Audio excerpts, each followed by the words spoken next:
Well, thank you, everyone, for joining us here today. Please be seated, please. I am delighted to be able to introduce somebody who is deeply committed to the mission of HHS and deeply committed to the cause of adoption in particular. Today is the second visit that Vice President Pence has made to HHS under this administration, and the first time he's been here to highlight one of our human services programs.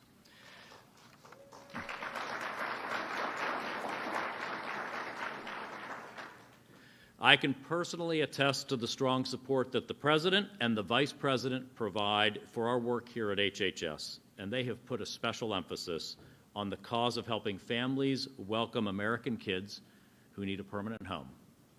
The Vice President's dedication to this issue has already helped elevate its prominence. Everybody involved in promoting adoption can be confident that the attention paid to it is only going to grow under this administration. And today is just the latest sign of that commitment. So it is an honor and a pleasure to introduce to you not only my long friend, but a great supporter of America's adoptive families, the Vice President of the United States, Mike Pence. Thank you. Thank you.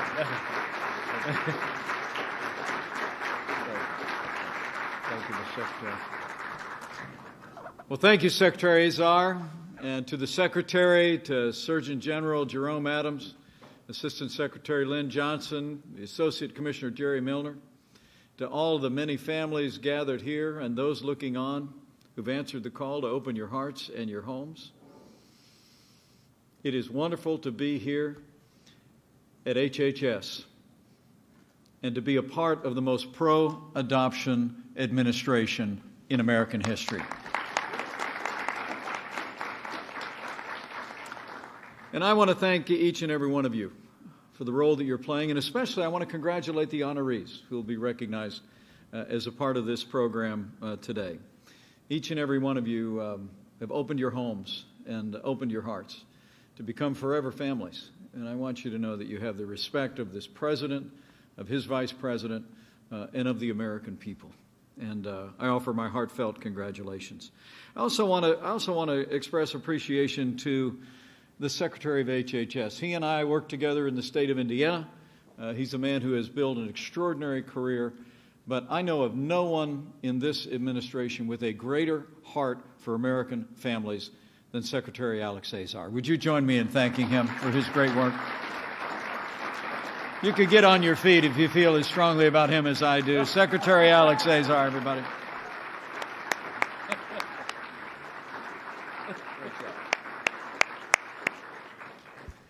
The whole HHS team deserves that same round of applause. And there's so many good friends in the room, but there's one friend I haven't seen for a little while. She and I both served as governors of our home state. And she emerged as a national leader, and her faith and her dedication to family has literally inspired millions of Americans. And I'm not surprised that when we were talking about adoption, Governor Sarah Palin had to be with us today. Governor Palin, thank you so much for joining us and for your great support of adoptive families across America. And speaking of friends of mine, allow me to bring greetings from another friend of mine who is a great champion of American families and a strong champion of adoption and adoptive families. I bring greetings and the admiration of the 45th President of the United States of America, President Donald Trump.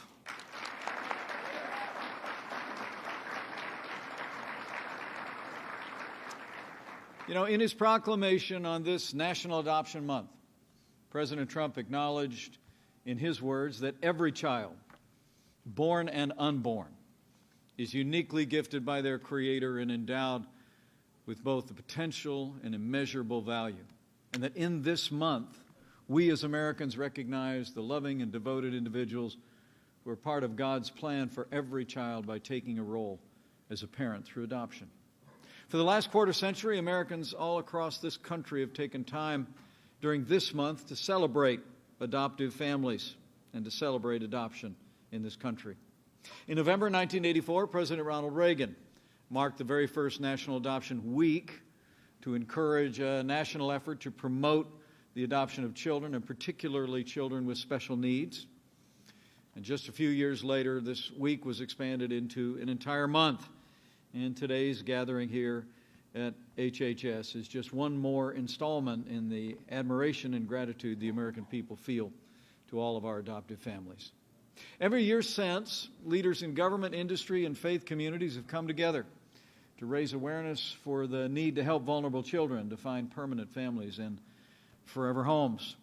And since the first day of this administration, under the leadership of this president, with the hard work of all the dedicated men and women here at HHS, I'm proud to say that we've been working tirelessly to advance that vision, to strengthen families and support the most vulnerable among us, including we've been working every day to reduce the need for children to enter foster care in the first place.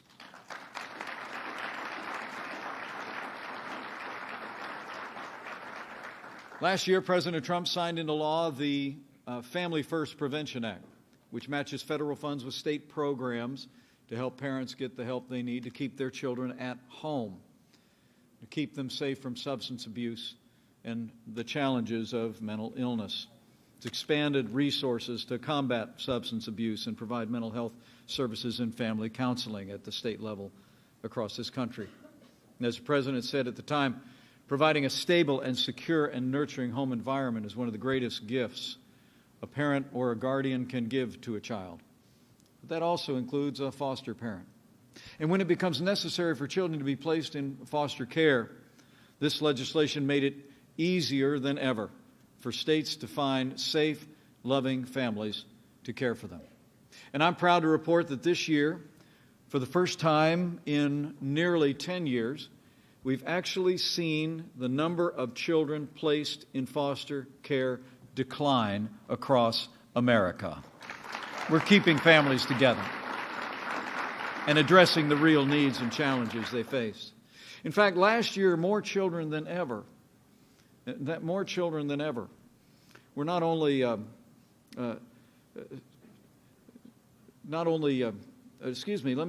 last year we saw a decline in the number of children going to foster care. But maybe most encouraging to everyone gathered here at this important celebration, last year more children than ever were adopted from foster care as well to forever families.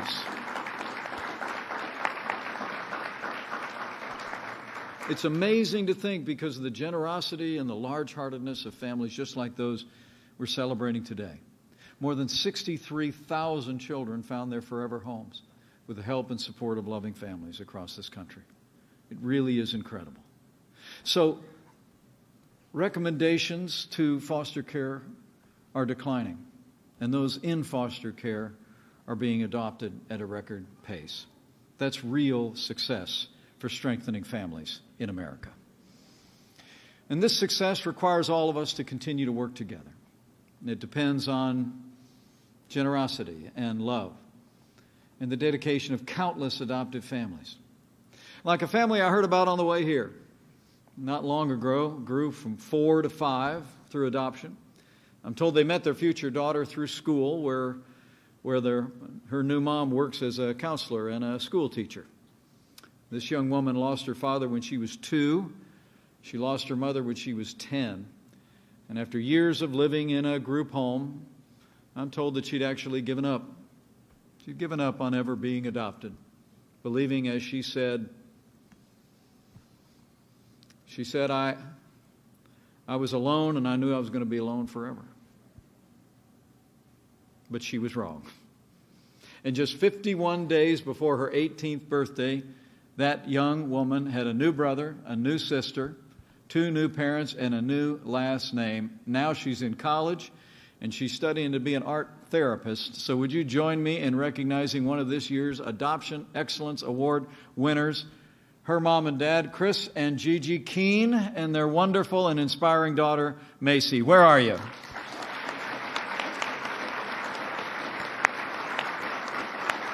Great.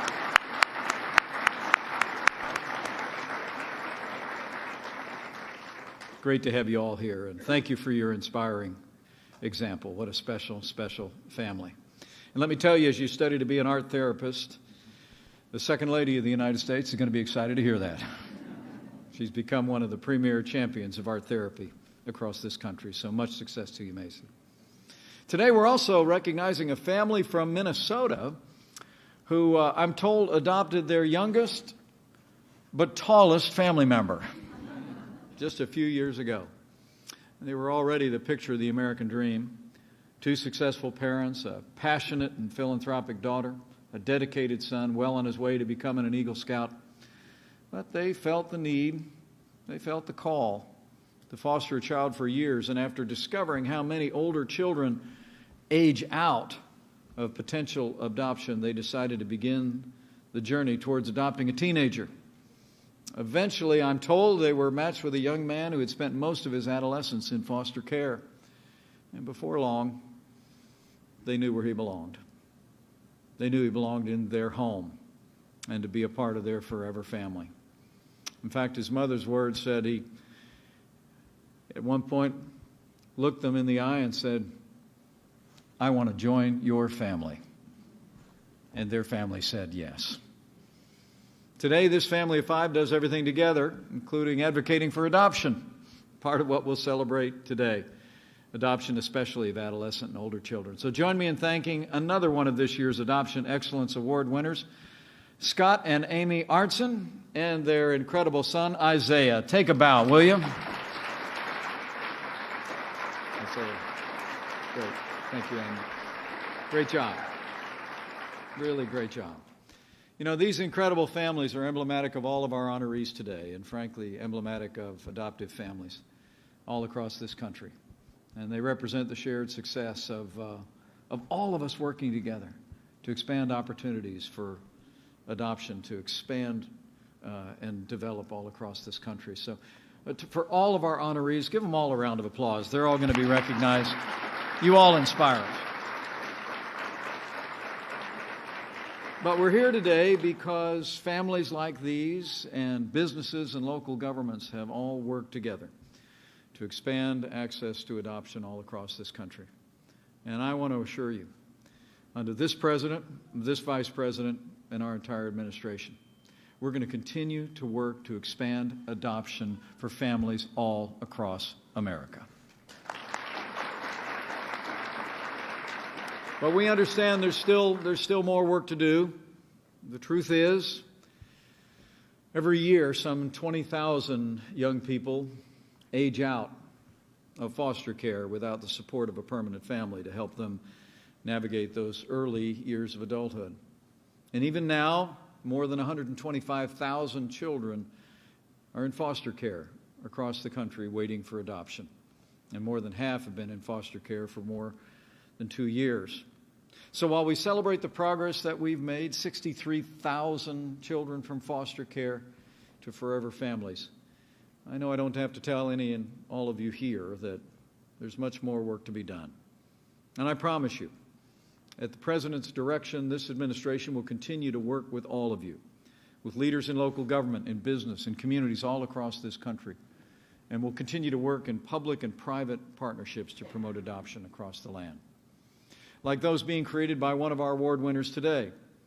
The Child Welfare Division of Louisiana's Department of Child and Family Services, which I am told has actually achieved 3 consecutive years of record-breaking adoption numbers in their state. Wow. Where's that team? Who's representing that wonderful child welfare team? Take a bow, will you please? Fantastic job. And we're also inspired by organizations like America's Kids Belong, that's going to be honored here today, matches older children and youth aging out of foster care with generous supporters who are out there meeting their basic needs, connecting them with new opportunities, including for employment, helping them to achieve their dreams. So how about a big round of applause for that team, too? Where are you? Take a bow. Thank you. And let me assure all of you that we also understand the role that communities of faith play in adoption. And we're going to continue to support many faith-based organizations that have always and will continue to play a vital role in helping vulnerable children find forever homes. And I couldn't be more proud that at President Trump's direction, And with the strong support of leaders across foster care, adoption, and our faith communities, we've taken decisive action. We reversed the rule implemented in the closing days of the last administration that jeopardized the ability of faith-based providers to serve those in need by penalizing them for their deeply held religious beliefs. We will stand for the freedom of religion, and we will stand with faith-based organizations to support adoption.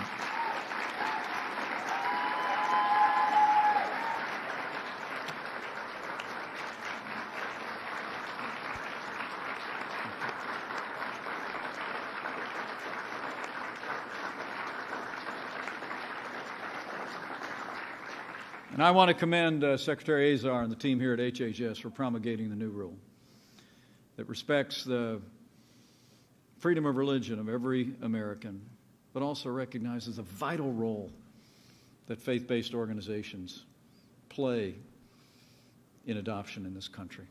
So I thank you, Mr. Secretary, and I thank the HHS team. I know the President is grateful. The truth is, 4 out of 5 families have pointed to faith and church support as a factor in successful fostering, and countless families rely on their faith communities as they adopt and incorporate children into their lives.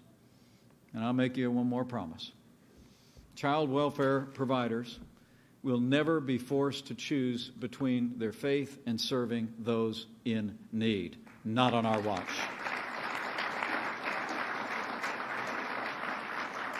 So I thank you all for allowing me to join you today. This is a great celebration, and it's one that's near and dear to my heart. And it's such an honor for me to be a part of the most pro-adoption administration in this history. As I said earlier, the President talked about every child, born and unborn, being a sacred gift from God.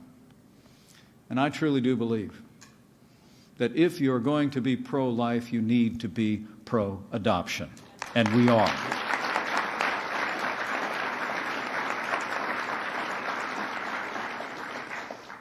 The truth is, I have some personal experience in this, or at least we almost did in our family.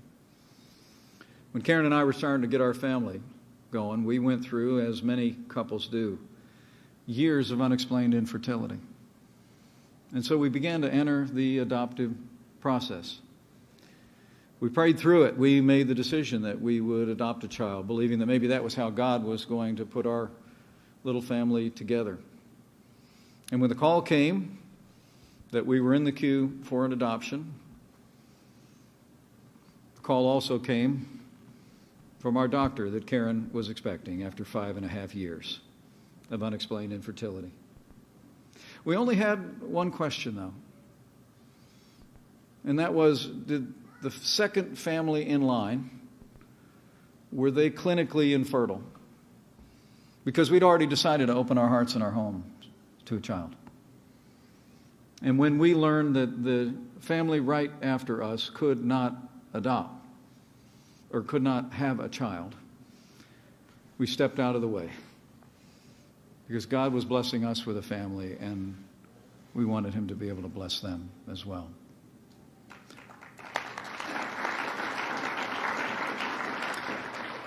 But we'd already crossed that threshold. Like the adoptive families that we'll celebrate here today, we had already made the decision. And so while I've not experienced the blessing of being in an adoptive family, I understand the decision that you make in doing it. And I admire it deeply, as does every American. I mean, the truth of the matter is that people deserve to know that there's roughly the same number of couples experiencing infertility in this country than there are abortions. Literally year after year, the number of families that struggle with unexplained infertility is roughly equal to the number of abortions. And so I truly do believe as we stand without apology for the sanctity of life, we must stand for and expand access to adoption in America. That's how we make progress, by putting families together.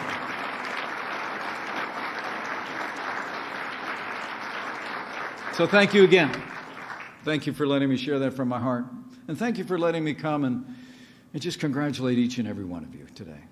Thank you for stepping up to serve those in need. Through foster care, through adoption, what you do, you do for the most vulnerable among us. And you do for America. And during this National Adoption Month, know that your compassion and your love are changing lives, and they're changing this country. And never doubt that the American people are with you, that they admire you. I'm sure you hear it as you get stopped outside of CVS, or people stop you at work and worship and just express their admiration for your decision to become adoptive parents. Never doubt that this president and our entire administration stand with you to continue to expand and support adoption and lift it up as a means of expanding forever families across this country. And I also believe that you should never doubt that he who said, "Whatever you do for the least of these, you do for me," will bless every family that opens their home and their hearts to adoption. So thank you to our honorees. Congratulations. God bless you. God bless your forever families. And God bless America.